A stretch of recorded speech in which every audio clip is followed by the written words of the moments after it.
tout était inédit dans l'intervention de Benyamin Netanyahou. Je veux dire, les huées au début et les sifflets, les gens qui quittent la salle, l'hémicycle, c'était évidemment pas très courant. En même temps, moi je pense que c'est pas une solution, mais que ça témoigne aussi d'un rapport extrêmement conflictuel qu'aujourd'hui Israël, par la voix de son Premier ministre, commence à avoir au monde entier. Et ensuite, sur la petite démonstration carte à l'appui, c'est vrai que c'est quelque chose qu'on ne voit pas souvent, mais par-delà les innovations de forme, je trouve que le discours, peut-être que Nathan ne sera pas d'accord avec moi, mais le discours de Benyamin Netanyahou me paraît le copier-coller de ce qu'il disait il y a 2 ans. Du reste, vous me direz, il est peut-être constant, mais il reste sur l'idée selon laquelle l'État palestinien c'est niet.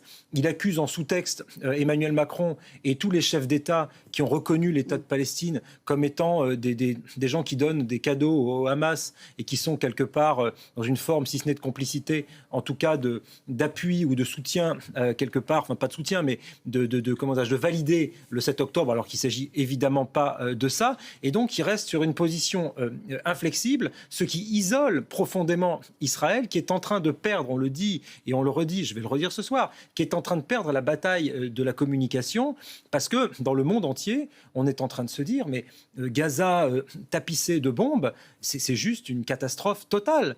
Humanitaire, c'est une guerre dont on ne comprend pas les buts de guerre précisément. Donc quand vous avez Netanyahou qui nous dit « Ah oui, mais on ne veut pas d'un État palestinien à 2 kilomètres » et qui, dans son allocution tout à l'heure, que j'ai bien écouté, a amalgamé le Hamas avec l'autorité palestinienne et qui nous a dit qu'en fait les Palestiniens, l'autorité palestinienne, le Hamas, tout ça c'est du pareil au même. Donc qu'est-ce qu'on fait ?